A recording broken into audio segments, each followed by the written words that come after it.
You need a new identity to speak English fluently. Hi, I'm Marco, and I'm back with a new episode of the Speak English podcast, the podcast that helps you speak English fluently with no grammar and no textbooks. Okay, let's start. Today, we're going to explore something different. Something that might completely shift the way you think about learning English. What if learning English isn't about replacing your identity? What if it's about creating a new version of yourself? Let me explain. Part 1. The problem nobody talks about. Many of my students say things like, I feel like I'm not myself when I speak English. I know what I want to say, but I don't sound like me. I feel blocked, like something is missing. This goes beyond pronunciation or grammar. It's an emotional barrier, and I believe it's connected to identity. Part 2. Think about children who immigrate to the USA. Here's something I've noticed. Families move to the US from different countries. The parents often speak English with a strong accent. But the children? After just a few years, they speak perfectly, like native speakers. They sound like they were born in the US. Is that because they're smarter? No. It's because they're not fighting their identity. Children are flexible. They're open. They don't say, I'm Chinese or Korean or Brazilian. I can't sound American. They just become part of the new culture. They create a new identity that blends in. And I believe that's a huge lesson for us as adult learners. Part 3. What if you built a new persona in English? When I speak Spanish, I feel Spanish. When I speak German, I feel German. Each language brings out a different version of me. So, instead of trying to sound exactly like yourself in English, backhand index pointing right, try building a new version of you in English. Let that new version of yourself be simpler, more playful, bolder. Be a beginner and be okay with it. You're not losing yourself. You're building something new. You're growing. Part 4. Why this works. This isn't just an idea. It actually works. When you stop trying to be the exact same you in English, you give yourself freedom. You stop judging yourself. You allow your brain to relax. And that's when fluency comes faster. It's the same reason children succeed in new languages. They don't carry the same emotional resistance. Part 5. Start creating your English self. Here's something fun you can try today. Write a short description of your English self. Are you relaxed, confident, curious, making mistakes, asking questions? What do you sound like? You don't need to make it perfect. Just let it grow. Week by week, your English self will feel more real and more fluent. Megaphone wrap-up. Let's review what we talked about today. 1. Many learners struggle with identity when speaking English. 2. Children who immigrate adapt quickly because they create a new identity in English. 3. You can do the same. Build a new version of yourself in English. 4. This takes the pressure off and opens the door to fluency. 5. Your English self can be bold, curious, expressive, even if the real you is shy. 6. You're not losing your identity. You're expanding it. Graduation cap. Want to build this new identity with structure? My premium courses include a step-by-step guide. Backhand index pointing right, speakenglishpodcast.com/courses. You'll find different levels and programs, each one designed to help you speak English fluently. And now, let's practice your speaking with a mini story. Mini story open book. Practice your speaking. I'll tell you a short story, then I'll ask you questions. After each question, you'll answer out loud. Then I'll confirm the correct answer. This helps you think in English and improve your speaking. Daniel was born in Brazil and moved to the US with his parents when he was 10 years old. Where was Daniel born? In Brazil. Did Daniel move to Italy? No, Daniel didn't move to Italy. He moved to the US. How old was he when he moved? He was 10 years old. Did he move alone? No. He moved with his parents. At first, Daniel only spoke Portuguese. But after a few months in school, he started speaking English.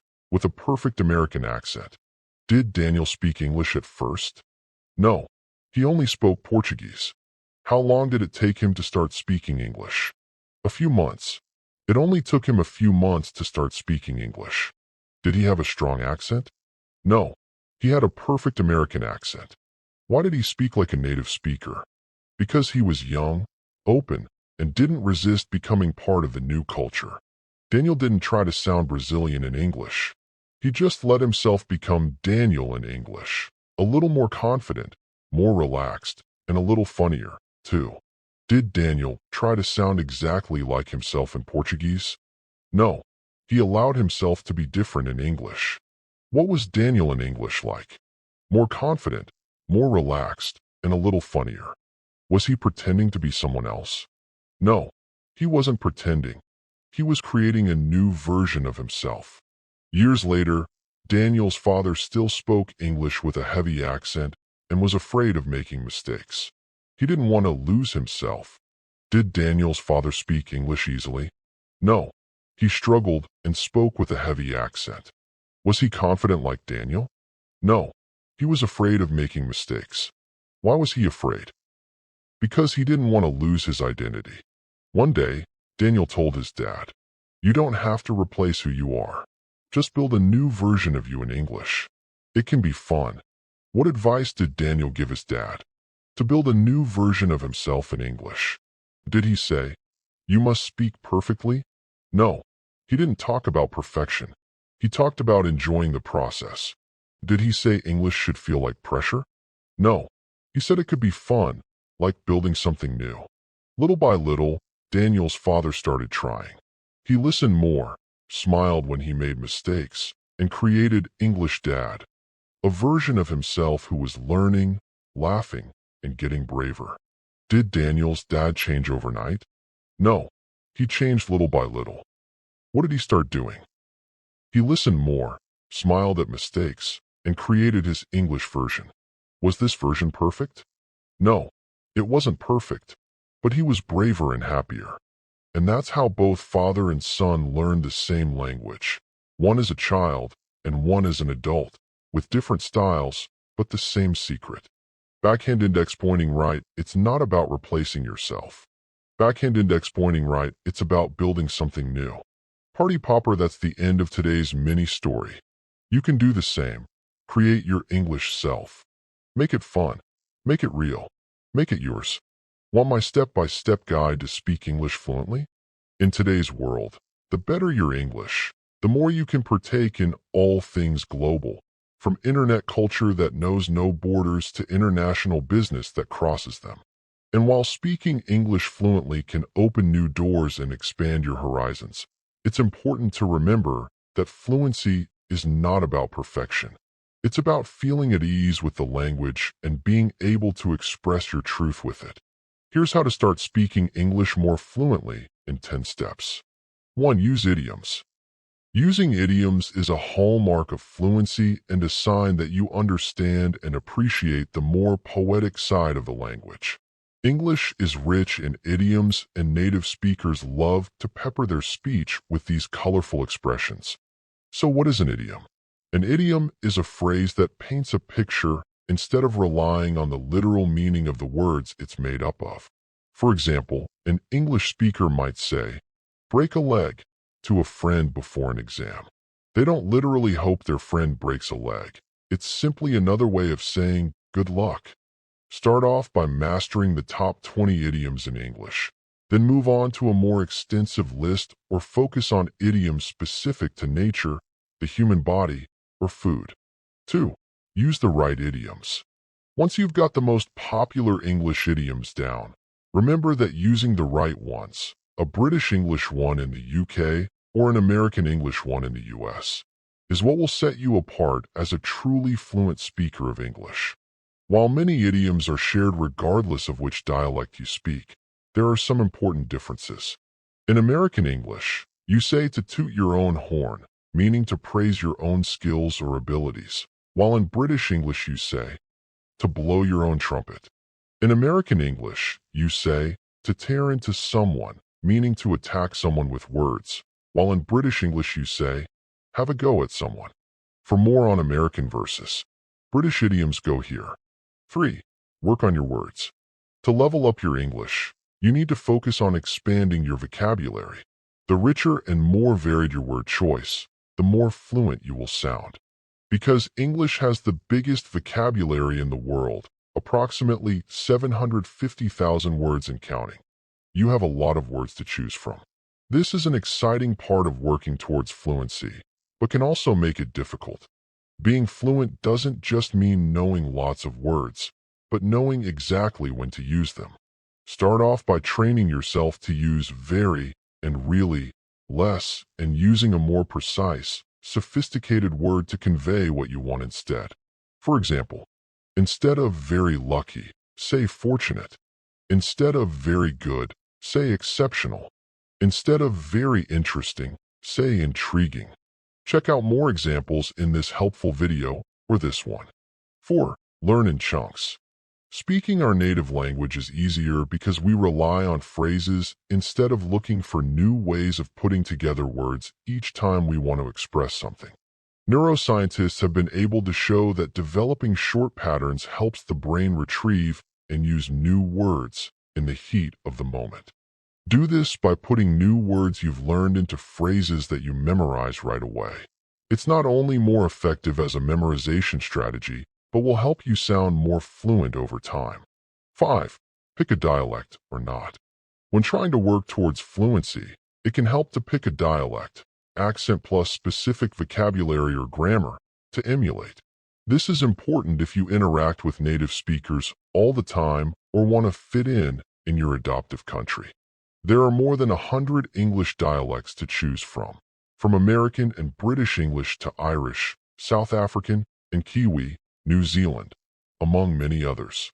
If you're keen on sounding American, for example, you could pick a regional dialect. Texans, after all, sound very different from New Yorkers, but you could also choose to learn something more neutral, like a more generic American one. This is often spoken by non-native fluent speakers of English who have gone to international school and been exposed to a variety of English accents over a long period of time. But remember, it's also perfectly fine to retain your foreign accent. It can be very charming, and getting rid of it is not a measure of how fluent you are. As long as your accent is slight, research shows that you'll be able to communicate as credibly as someone who sounds more native. 6. Know the culture. Fluent language skills go hand in hand with fluent cultural ones. Language is intricately linked to culture, and fluency is marked by the ability to reference cultural things like slang, idioms, popular shows, music, movies, and literature in conversation.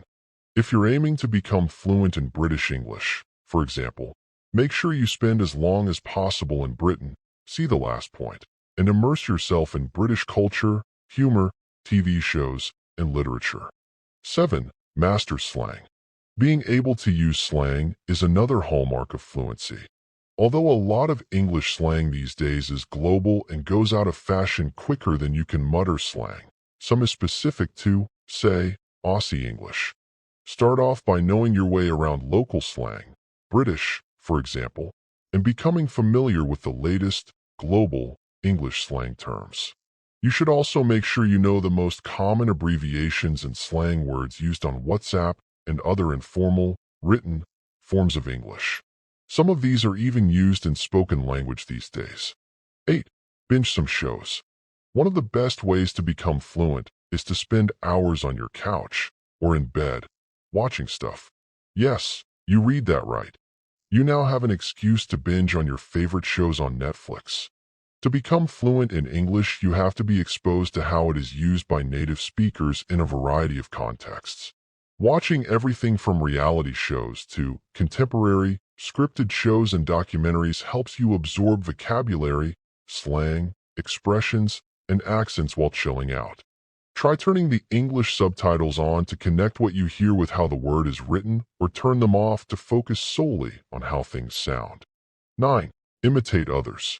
Speaking English fluently means working on your accent and pronunciation actively and consciously.